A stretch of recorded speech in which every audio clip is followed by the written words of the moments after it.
Sa isang liblib na baryo na halos nalilimutan na ng panahon, may isang matandang lalaking kilala sa pangalang Mang Elias. Sa bawat sulok ng nayon, binubulong ang kanyang pangalan bilang tagapagpagaling. Isa siyang albularyo, may kamay na nakakapag-alis ng lagnat, mata na tila nakakakita ng hindi nakikita, at bibig na marunong makipag-usap sa mga di inaasahang nilalang. Ngunit kahit na malapit siya sa marami, tila wala ring tunay na nakakakilala sa kanya. Tahimik lang ang buhay ni Mang Elias. Sa maliit niyang kubo sa gilid ng bangin, kung saan tanaw ang mapaglarong alon ng dagat, doon siya namumuhay mag-isa. Walang asawa, walang anak, at wala ring kamag-anak na bumibisita. Araw-araw, maagang gumigising si Mang Elias para mangolekta ng mga halamang gamot sa kabubatan. Kapag hapon na, madalas siyang makikita sa may batuhan sa tabing dagat, parang may hinihintay. Maraming nagsasabi, baka raw multo ng kanyang nakaraan. Hindi alam ng karamihan na bago pa siya naging albularyo, si Elias ay isa lamang batang palaboy, tinaboy ng sariling pamilya dahil sa kakaibang itsura niya. Madalas siyang pinagtatawanan noon, mapupungay na mata, balat na tila laging basa, at malamig na hininga kahit tirik ang araw. Mula pagkabata, alam na niyang iba siya. Pero pinilit niyang mamuhay ng tahimik, iwas sa gulo, iwas sa tanong. Hanggang isang gabi, may batang babae ang dinala sa kanya. Nanghihina, nanlalamig at binabangungot kahit gising. Ayon sa ina, nadapa lang daw sa tabing ilog, pero mula noon, parang ibang nilalang na ang anak niya. Tinignan ito ni Mang Elias at sa isang iglap, namutla ang kanyang mukha. Hindi sakit ang bumabalot sa bata, kundi isang uri ng sumpa na matagal na niyang iniwasan. Habang pinapainom niya ng nilagang dahon ang bata, tumitibok ang puso niyang parang may kinikilala. Matagal na niyang hindi nararamdaman ito, ang pakiramdam na may kasangkot siya sa isang bagay na mas malalim kaysa iniisip ng karamihan. At dito unti-unting nagsimula ang pagbabago. Sa sumunod na mga araw, hindi na siya mapakali. May mga oras na napapatingin siya sa salamin, at sa likod ng kanyang mga mata, parang may ibang nilalang na sumisilip. Sa gabi, may mga panaginip siyang tila totoo, isang malalim na bahagi ng karagatan, mga tinig na tumatawag sa kanyang pangalan, at mga matang kumikislap sa dilim ng ilalim ng dagat. Minsan, habang naglalakad siya pauwi mula sa kabubatan, nakasalubong niya si Tomas, ang tanging kaibigan niya sa baryo. Si Tomas ay isang dating mangingisda, ngayon ay tagapangalaga ng sementeryo. Maingay, palabiro, at tila walang takot. Si Tomas lang ang natatanging nilalang na hindi natakot kay Elias, at siguro, iyon ang dahilan kung bakit sila naging matalik na magkaibigan. Sa isang gabi ng pagkukwentuhan, habang umiinom ng salabat sa ilalim ng buwan, naikwento ni Tomas ang tungkol sa isang bangkay na natagpuan malapit sa pampang. Walang sugat, walang galos, pero punong-puno ng asin ang baga, kahit malayo sa tubig nakita. Tila nalunod pero sa gitna ng kabubatan. Napahinto si Elias. Nakaramdam siya ng kilabot. May parte sa kanyang katauhan na tila gumising sa narinig. Hindi niya sinabi kay Tomas, pero may ideya na siya kung anong nilalang ang gumawa noon. Sa sumunod na mga linggo, dumami ang mga kakaibang pangyayari. May mga hayop na nawawala. May mga bangkay ng isda na iniahon ng alon, putol-putol, parang nilapa. May mga batang umiiyak sa gabi, sinasabing may naririnig silang boses na umaawit mula sa dagat. Ang pinakamalupit, sa tuwing madidilim na ang langit at lalakas ang alon, nakakaramdam si Mang Elias ng paninikip sa dibdib. Parang tinatawag siya. Parang may bahagi ng kanyang pagkatao na pilit umaahon mula sa kailaliman. Dumating ang gabi ng kabilugan ng buwan. Tahimik ang baryo pero sa dagat, parang may nag-aalimpuyong puwersa. Mula sa kanyang kubo, nakatingin lang si Elias sa karagatan. Sa di kalayuan, may ilaw na tila lumulutang sa tubig. Isang malamlam na liwanag na parang mata ng isang nilalang. Hindi mata ng tao kundi mata ng isang syokoy. Naglakad si Elias papunta sa batuhan. Habang palapit siya, nararamdaman niyang bumibigat ang kanyang katawan. Ang balat niya unti-unting nagiging madulas. Ang mga daliri niya kumikirot, parang may gustong sumibol. Hindi siya makahinga ng maayos. Sa isipan niya, naglalaro ang daan-daang alaala, mga imahe ng isang mundo sa ilalim ng dagat, isang lahing matagal na niyang tinalikuran. Bigla siyang napatigil.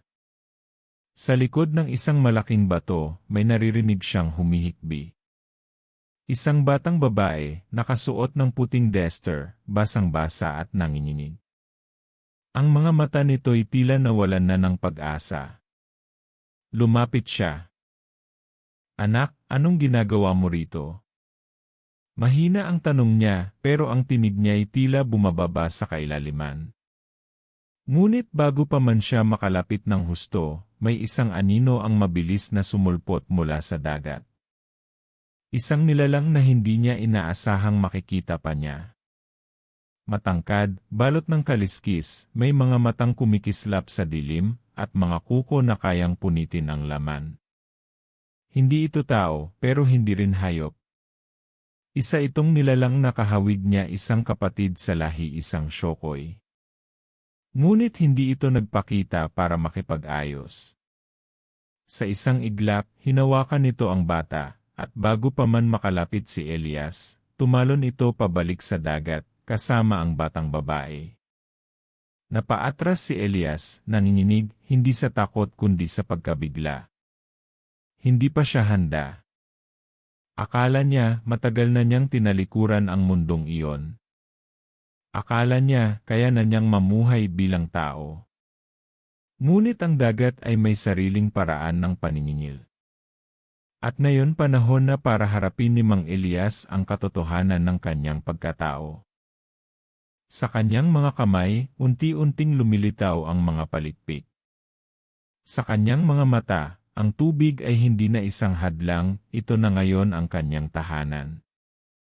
At habang papalapit ang dilim, at unti-unting nababalot ng ulap ang buwan, isang bulong ang narinig niya mula sa hangin, hindi ka kailanman naging isa sa kanila. Itutuloy. Heto na ang kasunod na bahagi ng iyong kwento, ang pagpapatuloy ng Idangi albularyong itinatagong katauhan bilang syokoy.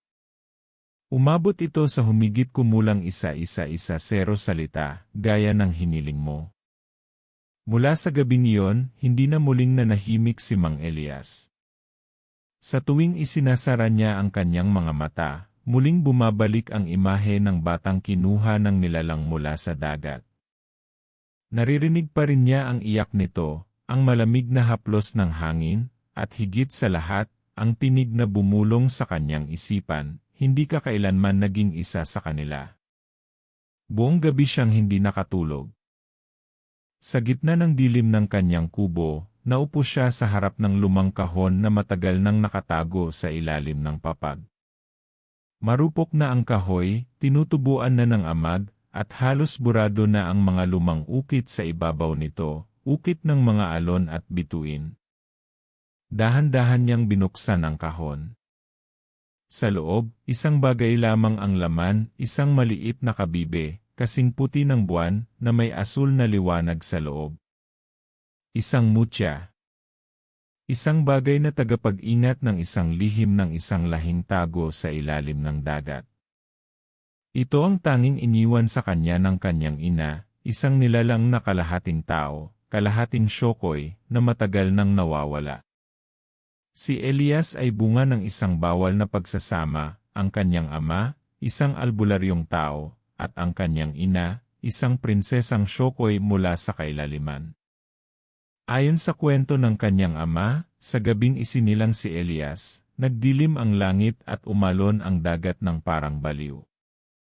Isang senyales ng galit mula sa mundo sa ilalim ng tubig. Ipinanganak siyang may anyong tao, ngunit sa bawat taon, unti-unti ring lumilitaw ang kanyang tunay na pagkatao.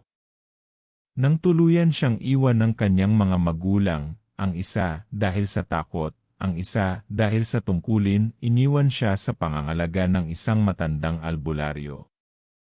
Doon siya natutong maghilom ng sugat, magbasa ng damdamin, at makinig sa tinig ng hangin.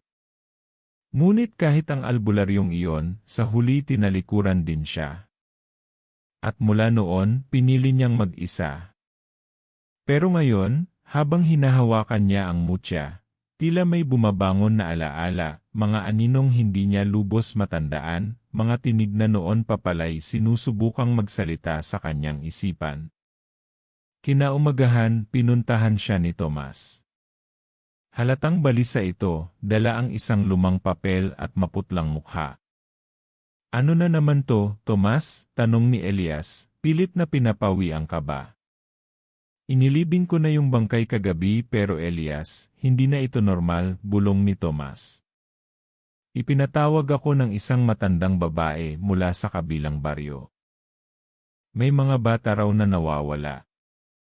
At lahat ng bakas patungong dagat. Napatingin si Elias sa kabibin na hawak niya. Tila alam niya na ang kasunod. Sa gabing iyon, muli siyang nagpunta sa batuhan sa tabing dagat. Ngunit sa pagkakataong ito, may naghintay sa kanya, isang nilalang na hindi tao, hindi rin hayop. Isang matandang babae, balot sa basang kasuotan, may buhok na parang alon ng dagat, at mga matang may liwanag ng buwan. Ako si Aling Mirasol, anang babae. Isang tagapangalaga ng hangganan. Ayon kay Mirasol, isang panganib ang muling bumangon, isang sinaunang lahi ng mga aswang ng tubig, mga dating tagapangalaga ng kadiliman sa ilalim ng dagat, na pinatalsik ng lahi ng mga Shokoy daan-daang taon na ang nakalipas. Ngayon, nagsasama-sama muli ang mga nilalang na iyon upang bawiin ang mga bayang malapit sa karagatan. Isa ka sa ilang may dugong kayang labanan sila, sabi ni Mirasol, habang iniaabot ang isa pang bagay, isang kwintas na may palamuting batong itim, may hugis ng mata. Ito ang mata ng alon, wika niya. Hanggat suot mo ito, maririnig mo ang bulong ng dagat at ang babala ng panganib. Ngunit may kapalit ang lahat ng ito. May mga nilalang sa kabubatan, hindi ko alam kung tao pa ba sila. Sa wakas, napagtanto ni Elias, hindi na niya kayang tumakas. Kinaumagahan, pinuntahan niya si Aling Mirasol.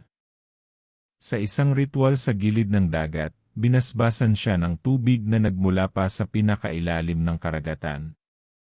Ang katawan niya ay tila lumuwag, parang sa unang pagkakataon ay lumalaban na siya hindi sa sarili kundi sa katotohanang matagal na niyang pinigilan.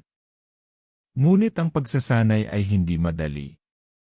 Dinala siya ni Mirasol sa isang sagradong kuweba, tinatawag nilang Lalimang Pusod, isang lugar kung saan manipis ang harang sa pagitan ng mundo ng tao at mundo ng mga nilalang. Dito niya kailangang matutong makinig sa bulong ng tubig, maramdaman ang daloy ng enerhiya sa hangin, at kontrolin ang sarili tuwing bumabalik ang kanyang anyong Shokoy. Isang beses, habang nagsasanay, biglang nagdilim ang paligid. Sa loob ng kuweba, may liwanag na biglang nawala. Isang malamig na hangin ang dumaan, at sa ibabaw ng tubig, may umusbong na aninong mahaba, may mahahabang kuko at mata na pulang-pula. Isa sa kanila, bulong ni Mirasol. Aswang ng tubig. Ngunit bago ito tuluyang sumalakay, biglang kumislap ang batong itim sa kwintas ni Elias. Napaatras ang nilalang, sumigaw ng mahaba, at saka naglaho sa hangin. Hindi pa siya handa pero wala nang atrasan. Sa gabi ng bagong buwan, muling narinig ni Elias ang boses sa kanyang panaginip. Isang tinig ng babae, malamig, malungkot. Anak, oras na para mong malaman ang totoo. Nagising siyang pawis na pawis, nanginginig ang kamay. Sa paanan ng kanyang higaan, may isa pang bagay na iniwan si Mirasol, isang lumang sulat mula sa kanyang ina. Sa likod nito, nakasulat ang mga salitang, ang tunay na kalaban ay hindi mo pa nakikita. Ngunit nasa paligid mo na. Biglang napalingon si Elias sa bukas na bintana. Sa dilim ng gabi may aninong dumaan. At sa di kalayuan, sa tapat ng kagubatan nakita niya si Tomas.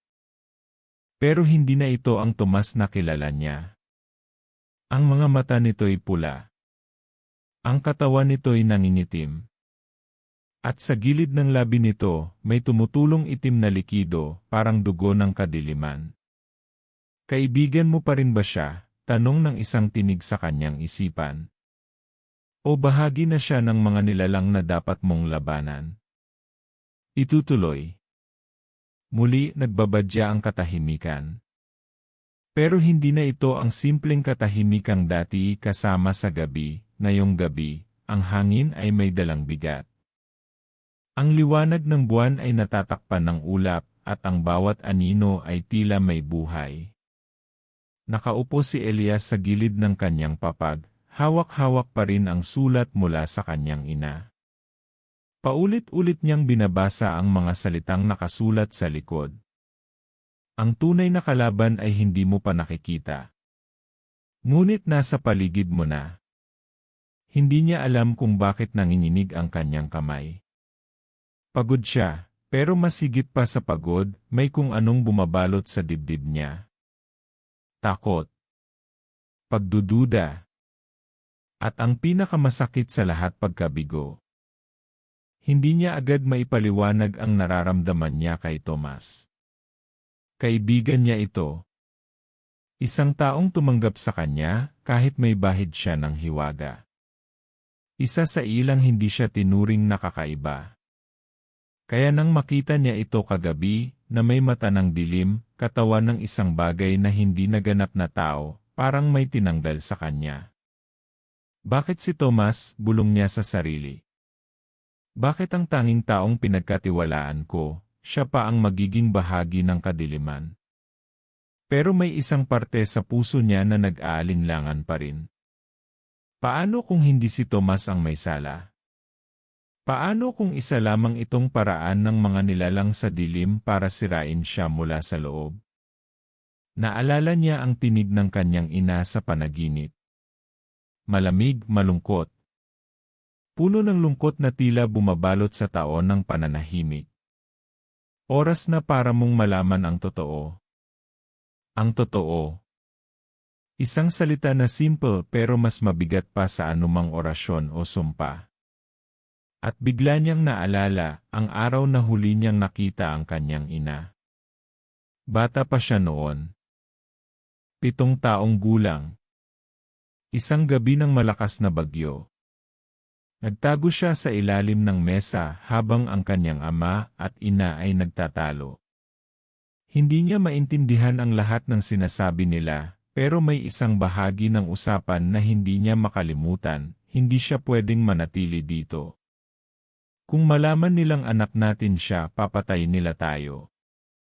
Ilang saglit pa, may malakas na hampas ng alon. At pagdilat niya, wala na ang kanyang ina. Hindi na bumalik. Iniwan siya. Ngayon, sa edad na halos tumatanda na, unti-unting bumabalik ang tanong, iniwan ba siya para sa kanyang kaligtasan, o iniwan siya dahil naging pabigat siya? Ang sagot ay tila nakatali sa kasalukuyang gulo. At ang gulo ay lumalalim sa bawat araw. Kinabukasan, habang bitbit ang kwintas at mutya, muling pumunta si Elias sa lalimang pusod. Ngunit sa halip na si Mirasol ang sasalubong sa kanya, isang nilalang na hindi niya pa nakita ang lumitaw.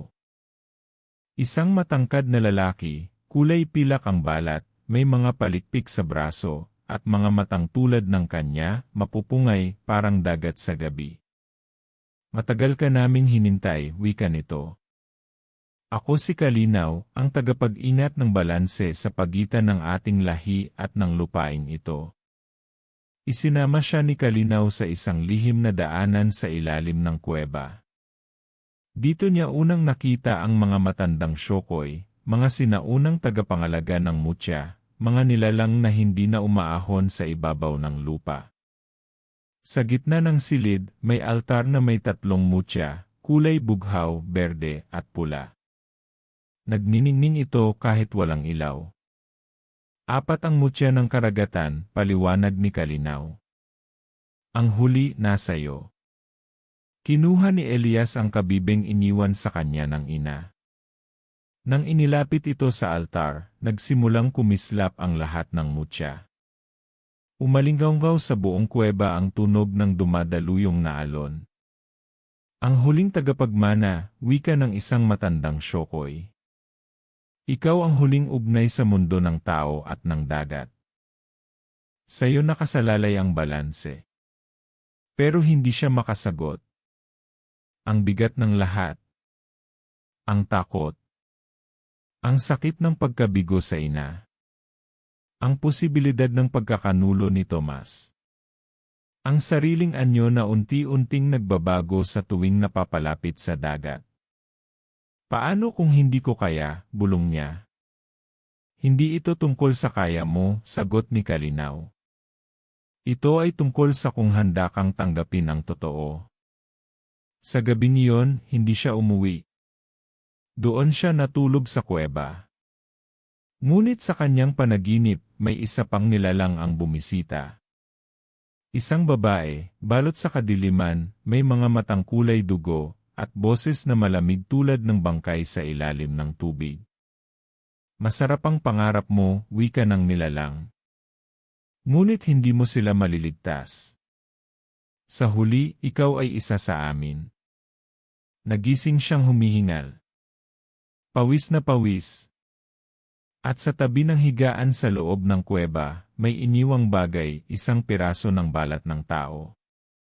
Basang-basa. At may nakasulat na pangalan.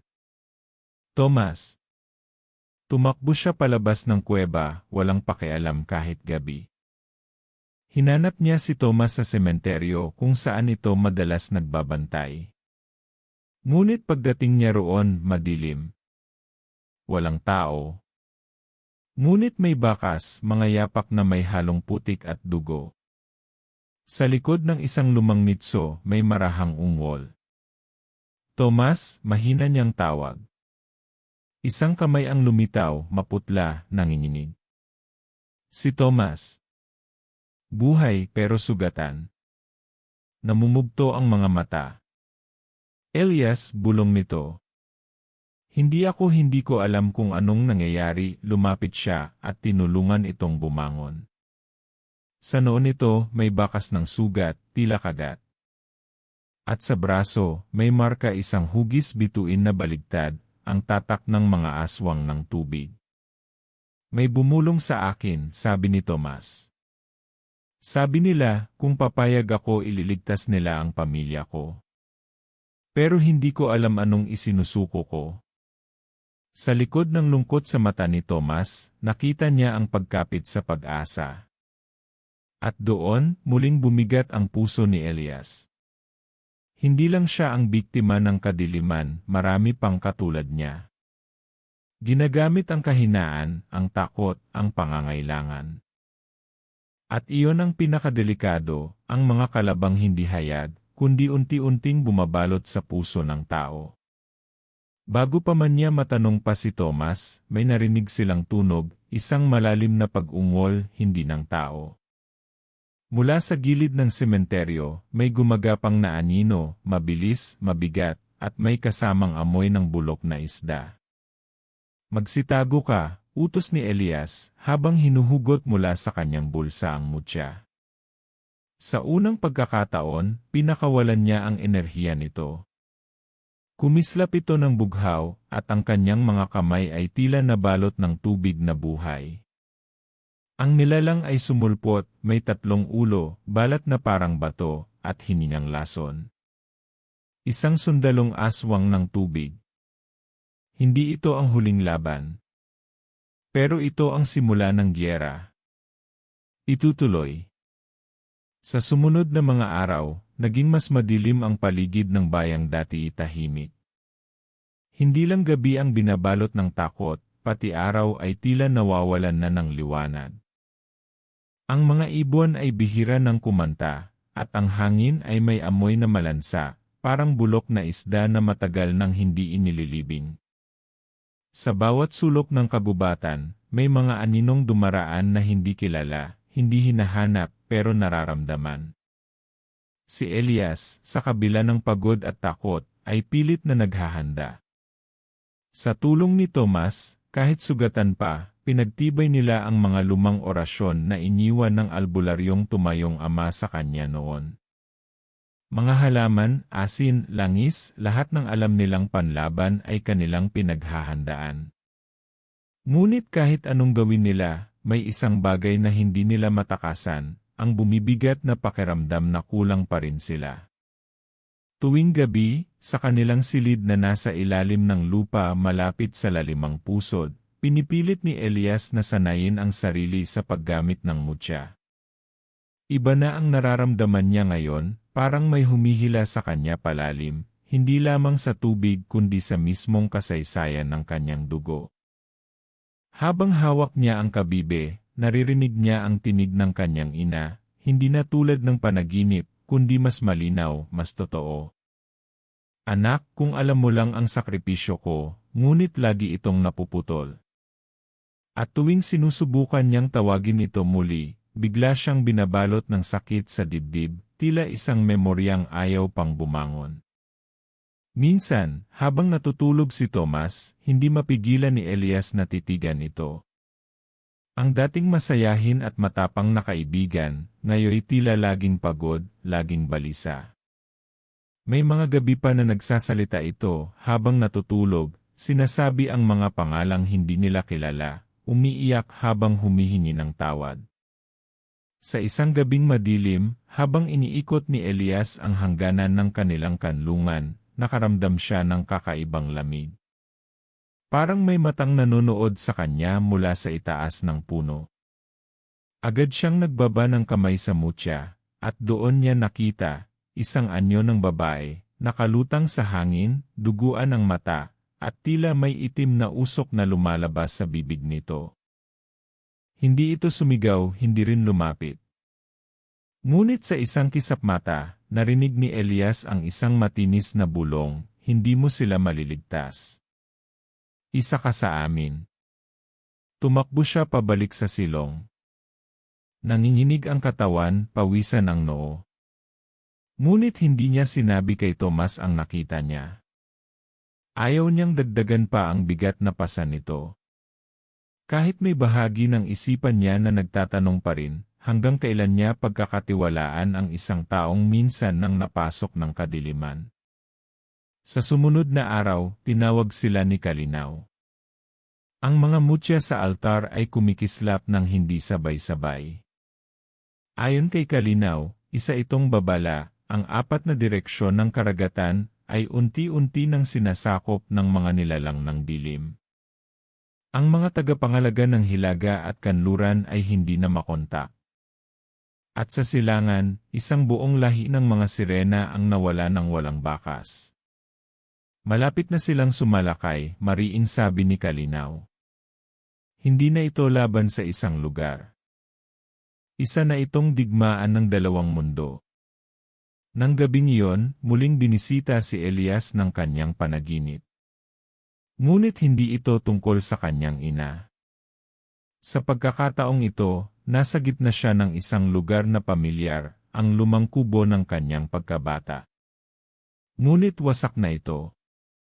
Sa paligid, mga katawan ng mga taong hindi niya kilala, at sa gitna, isang batang umiiyak. Nilapitan niya ito, at paglingon ng bata siya iyon. Ang kanyang batang sarili. Bakit mo kami iniwan? Tanong ng bata. Nagising siyang basang-basa ang katawan, ngunit tuyo ang mata. Tila napagod ang kanyang kaluluwa sa panaginip pa lang. Paglabas niya ng silid, nadatnan niya si Tomas na nakaupo sa gilid ng apoy, tahimik. May naramdaman ka rin ba? Tanong nito, hindi lumilingon. Sagot ni Elias. Parang may nawawala sa atin. Hindi lang nawawala, sagot ni Tomas. Parang may kinukuha na paunti-unti. Sa oras na yon, sabay silang natahimik. Alam nilang hindi ito pagod lang. Hindi ito takot. Ito ay ang dahan-dahang pagkamatay ng pag-asa. Ngunit kahit ganoon, kailangan nilang magpatuloy. Bago matapos ang linggo, ipinatawag sila ni Aling Mirasol sa pinakailalim ng kuweba.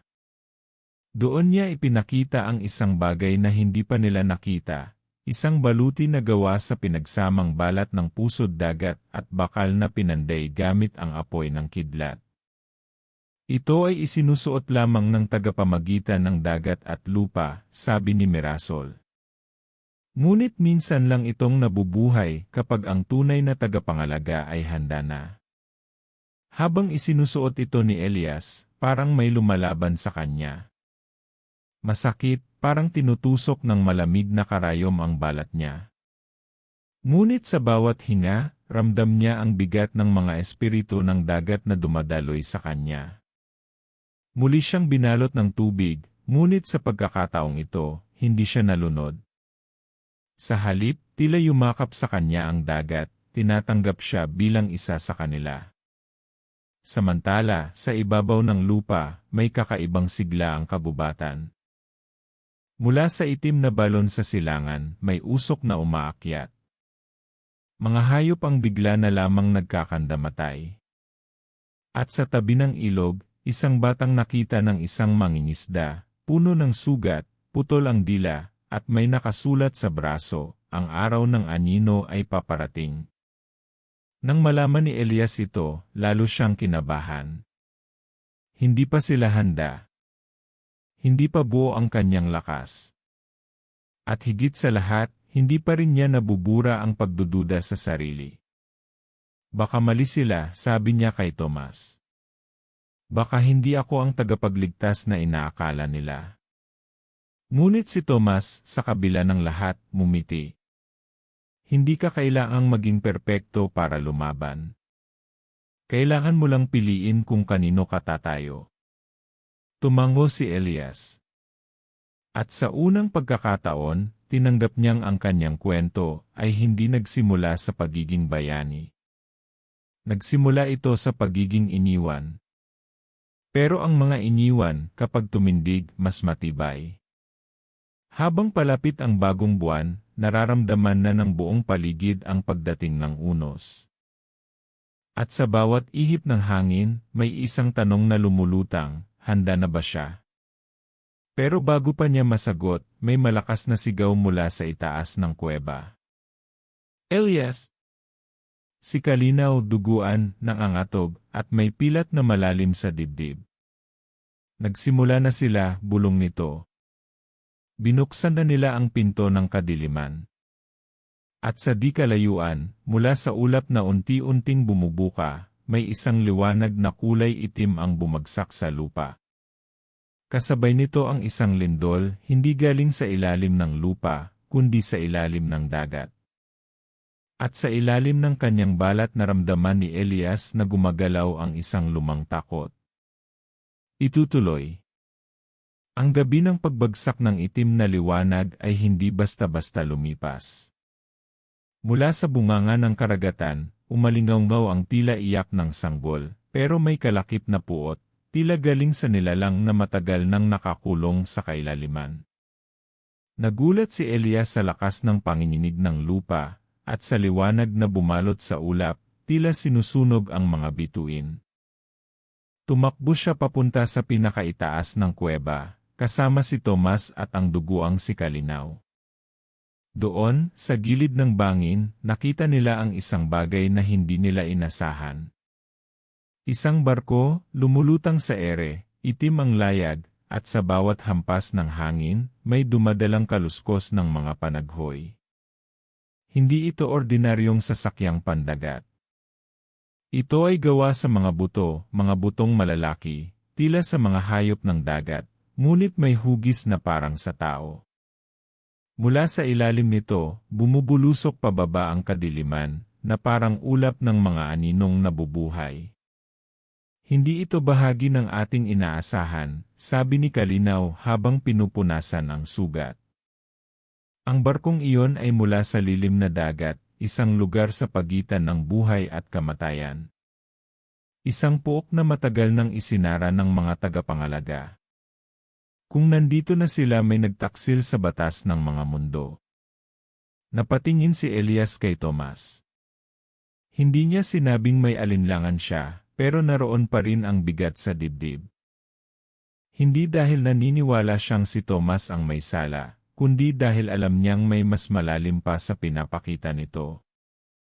At sa bawat araw na lumilipas, lalong tumitibay ang pakiramdam niyang may bahagi ng pagkatao ng kanyang kaibigan na hindi pa niya lubos na kilala. Bumalik sila sa loob ng kuweba. Tahimik ang bawat hakbang. Ang apoy ay tila mas maliit, at ang mga mutya sa altar ay nanginginig, parang natatakot. Lumapit si Elias sa bughaw na mutya na nakaukit sa kabibe ng kanyang ina. Nang hinawakan niya ito, biglang bumukas ang isang imahe sa kanyang isip, hindi pa naginip, kundi isang alaala na tila ipinasa sa kanya ng mismong mutya. Nasa isang kagubatan ng kanyang ina, duguan, hinahabol. Sa likod nito, may mga aninong may pulang mata. Ngunit sa harapan, may isang taong nakatayo, may dalang itim na tungkod, nakasuot ng kapa na may borda ng alon at apoy. Ang mukha nito ay natatakpan, ngunit sa sandaling humarap ito, nakita ni Elias ang kanyang sarili. Pero hindi siya. Isa itong anyo niya sa hinaharap, o isang nilalang na may hugis niya, mas malaki, mas malamig ang mga mata, at sa liig nito, suot ang parehong mutya. Napaurong si Elias. Nanginig ang kabibe sa kanyang palad. Hindi lang pala ang mutya ang may kapangyarihan, may dala rin itong paalala ng kapalarang maaaring hindi mo nais tanggapin. Tomas, sabi ni Elias matapos muling bumalik ang diwa niya. May kailangan akong itanong. Tumango si Tomas, pero nakita niya agad ang pag-iwas ng mga mata nito. Nagkita na kayo ng barkong iyon, di ba? Tahimik. Hindi ako galit, dagdag niya. Gusto ko lang malaman ang totoo. Sa wakas, tumango si Tomas. Matagal na. Noong una akong nakiusap sa dilim para mailigtas ang pamilya ko sila ang dumating. Akala ko mga tagapagligtas. Tinuruan nila ako ng dasal, ng mga pangakong mapapawi ang gutom, ang kahirapan. Pero may kapalit pala. At nang tumanggi akong tuluyang sumanib sa kanila, tinatakan nila ako. Ipinakita niya ang kanyang braso. Doon, mas malinaw na ngayon ang marka ng bituing baligtad, at may mga bagong bitak sa paligid nito, parang unti-unting nabubuo ang isang sigil ng pagsanib. Hindi mo na sila kinakausap, tanong ni Elias. Hindi, sagot ni Tomas. Pero kahit hindi ko sila kinakausap, parang naririnig ko pa rin sila. Lalo na kapag natutulog ako. Paulit-ulit nila akong tinatawag sa pangalang. Anak ng anino. Nabigla si Elias. Anak ng anino ay isang alamat lamang, isang propesya tungkol sa isang nilalang na isinilang mula sa pagsanib ng dugo ng tao at ng nilalang sa ilalim ng dagat, na magiging daan ng pagbubukas ng pinto ng dilim.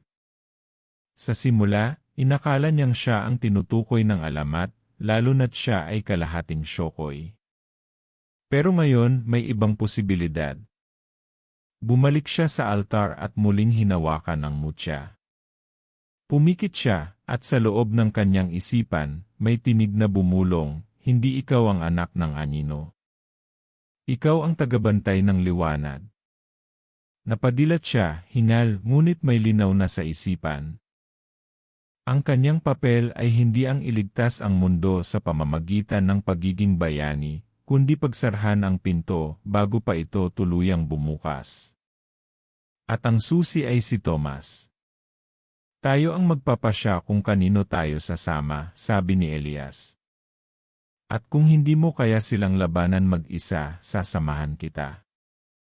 Ngunit bago pa sila makapagplano, isang malakas na pagsabog ang yumanig sa ilalim ng kuweba.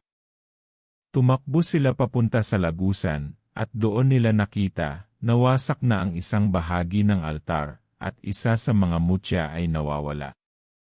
Ang mutyang pula, simbolo ng apoy at puwersa ng pagbabago. Sa tabi ng durog na bato, may naiwan, isang itak na may ukit ng mata. Walang ibang pwedeng gumamit ng itak na iyon, kundi ang mga bantay ng lilim na dagat, mga nilalang na may kakayahang pasukin ang mga lugar na sagrado, ngunit may kapalit na pagkawala ng kaluluwa ng sinumang makakita sa kanila. Isa sa atin ang pinasok nila, bulong ni Kalinaw. At hindi tayo makakapasok muli sa altar hanggat hindi na ibabalik ang mutya. May panahon pa ba? Tanong ni Elias. Kaunti, sagot ni Mirasol na biglang lumitaw mula sa dilim. Ngunit sa sandaling magsanib ang apat na mutya sa maling kamay, hindi lang ito magiging digmaan. Magiging wakas ito. At doon, sa katahimikan ng paligid, sabay-sabay nilang narinig ang isang tawa, hindi galing sa kahit sino sa kanila. Isang boses na lalaki, mababa, malutong, at puno ng panunuya. Salamat sa pagbukas ng daan, sabi ng tinig. Matagal ko nang hinihintay ang pagkakataong ito. At sa gitna ng liwanag mula sa itim na barko, may lumitaw na figura, isang nilalang na may katawan ng tao, ngunit may balahibong parang sa paniki, at sa kanyang dibdib suot ang nawawalang mutya. Magkita-kita tayo sa pagbangon ng lilim, wika nito, bago ito naglaho sa ulap ng usok. Wala na. Huli na ang lahat, ang unang susi ay nakuha na. At si Elias, ang kanyang puso ay hindi lang pinuno ng takot, kundi ng tanong, kung siya ang tagabantay ng liwanag, sapat ba iyon para talunin ang dilim na halos kilala na niya bilang sarili. Itutuloy. Sa kabila ng ulap na usok at halakhak ng nilalang na may suot ng mutyang pula, nanatili ang katahimikan, hindi ng kapayapaan, kundi ng matinding takot. Sa mga mata ni Elias, parang huminto ang panahon.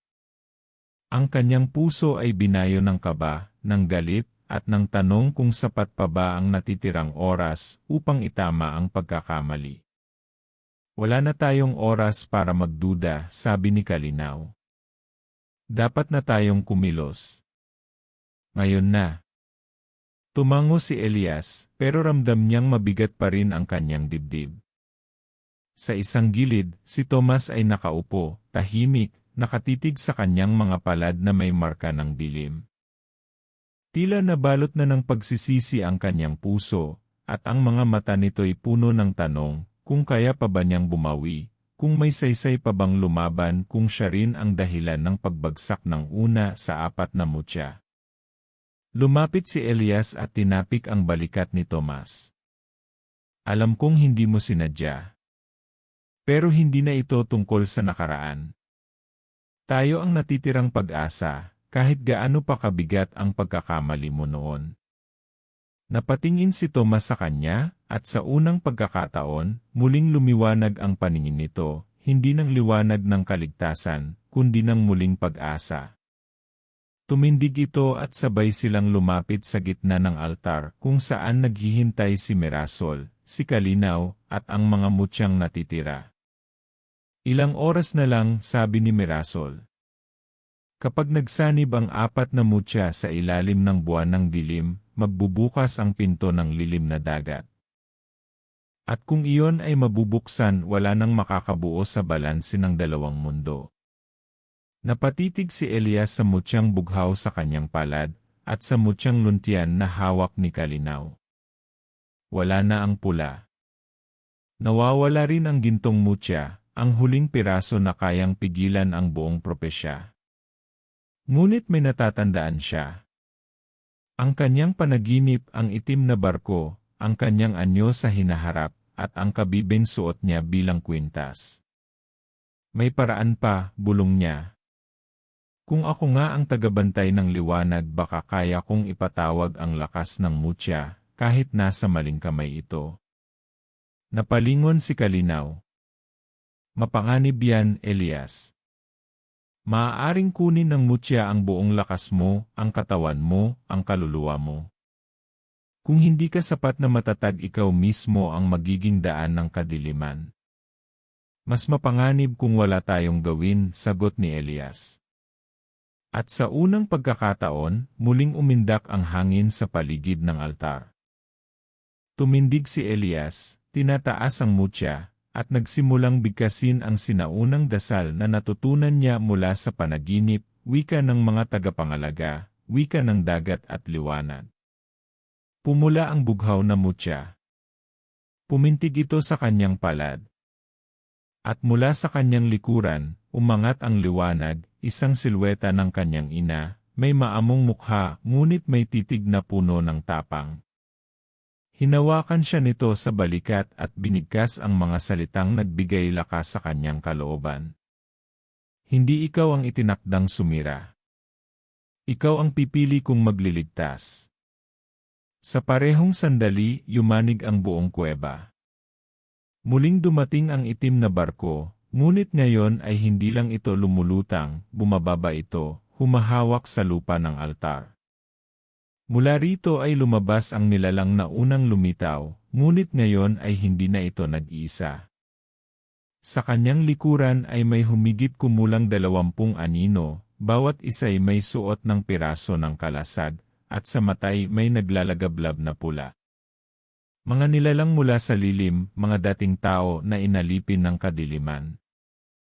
Isa-isa silang bumaba, humahampas ang hakbang sa sagradong lupa.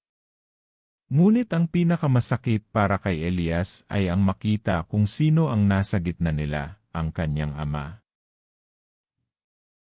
Buhay pa ang kanyang ama. Ngunit hindi na ito ang lalaking naalala niya, ngayon ay nakasuot ito ng balabal ng kadiliman, may pulseras ng mga mutyang inukit sa buto, at may malamig na tingin na tila hindi na siya kilala. Elias, sabi ng kanyang ama, ipinanganak ka upang maging bahagi ng amin. Hindi upang hadlangan ang tadhana. Hindi ko pinili ang kapanganakan ko, sagot ni Elias, nanginginig ang boses. Pero kaya kong piliin kung sino ang lalabanan ko. At hindi ako papayag na ikaw ang maging dahilan ng pagbagsak ng mundo. Napailing ang kanyang ama. Matagal ko nang pinili ang dilim. Dahil doon, nakaligtas ako. At dahil doon, mananalo kami. Ang liwanag. Gawa-gawa ng mga takot sa lakas ng anino. Hindi na naghintay pa si Elias. Sa iisang sigaw, ibinaon niya ang mutya sa kanyang dibdib. Nagsanib ang liwanag at ang laman ng kanyang katawan. Tumilapon siya, napaluhod, ngunit sa pagtindig niya, hindi na siya ang dating Elias. Ang kanyang mga mata ay kumislap ng asul. Ang kanyang mga palad ay lumitaw ang mga ukit ng sinaunang wika. At mula sa kanyang likod ay sumibol ang mga alon ng liwanag, parang pakpak ng tubig at araw. Si Tomas sa gilid ay napaatras. Ngunit hindi siya tumakbo. Sa halip, ibinato niya kay Elias ang naiwang itak ni Kalinaw, ang itak ng tagapangalaga. Sinapuyo ni Elias, at sa isang iglap, umatake ang mga nilalang ng lilim. Nagkaisa ang bawat kampo. Si Kalinaw, si Mirasol, si Tomas, sabay-sabay silang sumugod upang hadlangan ang mga aninong umaakyat sa altar. Si Elias, dumiretso sa kanyang ama. Isang matinding sagupaan ang naganap. Sumalpok ang liwanag sa dilim. Sa bawat hampas ni Elias ng itak, nababasag ang sigil sa lupa. Sa bawat sulyap niya sa kanyang ama, nararamdaman niya ang bigat ng bawat tanong na matagal na niyang kinimkim, bakit siya iniwan? Bakit ito nagbago? Bakit pinili nitong maging haligi ng kadiliman? Sa wakas, nagharap sila. ama laban sa anak. At kung mapatumba kita, tanong ni Elias, humihingal. Matatapos na ba ito? Ngumiti ang kanyang ama. Hindi. Dahil kahit matalo mo ako, may isa pang mas malakas na naghihintay. At sa huling sandali ng kanilang laban, nang pataasin ni Elias ang itak upang wakasan ang sabupaan, biglang sumiklab ang katawan ng kanyang ama, hindi dahil sa sugat, kundi dahil isinakripisyo nito ang sarili upang buksan ang huling mutya. Ang huling mutya ay lumitaw mula sa kanyang dibdib, ang gintong piraso ng kalasag, at sa hangin ay lumutang ito, sumanib sa tatlong nauna. Hindi mo na mapipigilan, sabi ng tinig ng kanyang ama, bago ito tuluyang naglaho sa abo. Ang apat na mutya ay nagsanib sa ere, at isang itim na pintuan ang bumuka sa gitna ng altar. Mula roon, isang hakbang ang lumabas. Hindi anino. Hindi hayop. Hindi rin tao. Isang nilalang na parang larawan ni Elias, pero walang puso, walang anino, at walang mata. Ang kanyang sariling liwanag, binaliktad ng kadiliman.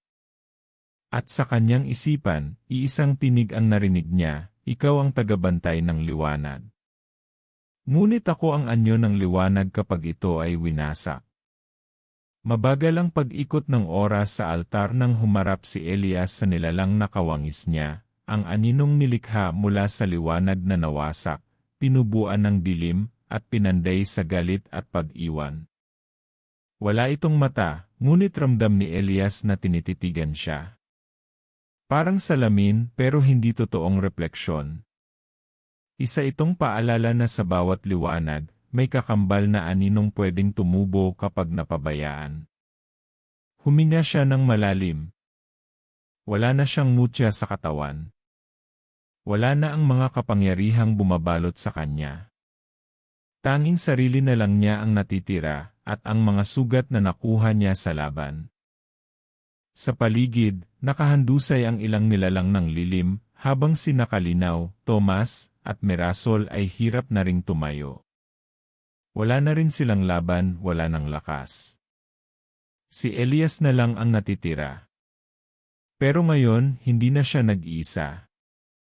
Naalala niya ang kanyang ina, ang kanyang ama, ang pagkabata niya sa baryo kung saan siya ay laging tinuturing na kakaiba. Naalala niya ang unang gabi ng kanyang panaginip, ang kabibing nawala at muling bumalik, at ang bawat hakbang na ginawa niya para harapin ang sarili, kahit masakit. Ang nilalang sa kanyang harapan ay lumapit, marahang naglalakad, walang ingay. Hindi ito sumusugod. Hindi rin ito nag-aalinlangan. Tila alam nitong si Elias ang kailangang magdesisyon. Sa sandaling iyon, naramdaman ni Elias na hindi ito basta kalaban, ito ang sarili niyang kinulong sa takot, galit, at hinanakit. Kung lalabanan kita, magiging katulad mo rin ako, bulong niya sa sarili. Napapikit siya. Hinubad niya ang kanyang galit. Hinayaan niyang malaglag ang bigat ng kanyang nakaraan. At sa katahimikan, iniabot niya ang kanyang kamay sa nilalang. Kung ako ang dahilan ng pagkasira mo, ako rin ang gagawa ng paraan para buuin ka muli. Saglit ang katahimikan. Walang gumalaw. Pero dahan-dahan, ang nilalang ay huminto. Ang itim nitong katawan ay nagsimulang lumiwanag. Mula sa loob, tila may liwanag na gustong makawala. Isa, dalawa, tatlong pintig ng liwanag ang pumutok sa katawan nito, at sa isang iglap, parang bulaklak na bumuka, ang nilalang ay naglaho. Isang malambot na hangin ang dumaan. Mula sa ere, bumagsak ang piraso ng mutya, ngunit hindi na kulay pula, bughaw, luntian, o ginto. Isa na lang itong puting perlas, parang kabibing sinlambot ng alon, pero matibay na parang bato. Humawak si Elias dito at agad niyang naramdaman ang kapayapaan. Sa di kalayuan, dumating ang sinag ng araw.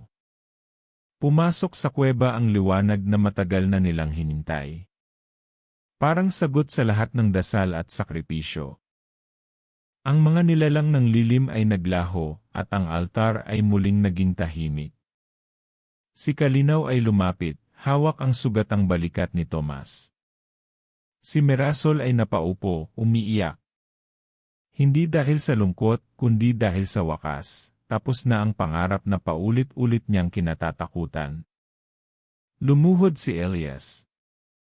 Sa kanyang palad, patuloy na kumikislap ang perlas. Ngunit alam niyang hindi ito para sa kanya. Ito ay para sa mundo. Lumipas ang ilang araw. Muling bumalik sa dagat si Elias. Doon niya ibinaon ang perlas sa ilalim ng lupa, sa lilim ng punong mangga na minsang taniman ng kanyang ama. Kasama niya si Tomas at si Mirasol. Wala na si Kalinaw, piniling bumalik sa mundo ng espiritu upang pahingain ang kaluluwang pagod sa libong taon ng pagbabantay. Tahimik sila habang humihip ang hangin. Napayuko si Elias. Nandito na ako, bulong niya. Hindi bilang albularyo. Hindi bilang syokoy. Kundi bilang ako. Buo. Tanggap ang lahat. Nagpaalam siya sa dagat. Sa katahimikan ng gabi, parang may ngiting sagot ang mga alon. Isang panibagong simula. Isang kapayapaang matagal niyang hindi naramdaman. Pagbalik nila sa baryo, maraming nagbago. Ang mga taong dati lumalayo sa kanya ay unti-unting lumalapit. Hindi dahil sa takot, kundi sa pagnanais na unawain. Pinili niyang muling buksan ang maliit na kubo ng kanyang ina at gawing tahanan ng mga batang nawalan ng pamilya. Kasama si Tomas at si Mirasol, nagtayo sila ng isang bagong silungan, hindi lang para sa katawan, kundi para rin sa mga kaluluwang pagod sa laban. May mga gabi pa ring binabalikan siya ng mga alaala. Mga aninong pilit bumabalik. Pero tuwing pinipikit niya ang mga mata, naaalala niya ang nilalang nakawangis niya, at kung paano niya itong tinanggap. At doon siya kumukuha ng lakas. Isang gabi, habang nakaupo siya sa labas ng kubo, dumapo sa balikat niya ang isang ibong puti. Sa paa nito, may nakasabit na munting kabibe. Hindi ito mutya, wala nang kailangang labanan. Isa lang itong paalala. Sa wakas, natagpuan na rin niya ang hinahanap ng lahat. Hindi kapangyarihan. Hindi paghihiganti. Kundi katahimikan sa puso. Tumayo siya, huminga ng malalim at mumiti. Salamat, bulong niya. Sa lahat ng sakit. Sa lahat ng aral. Sa liwanag at sa dilim. Dahil sa kanila, alam ko na kung sino ako.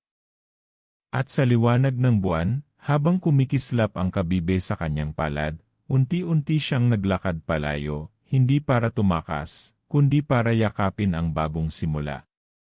At sa hangin, narinig ang isang bulong mula sa dagat, hindi lahat ng anino ay kalaban. Minsan, anino lang sila ng liwanag na nagbabalik.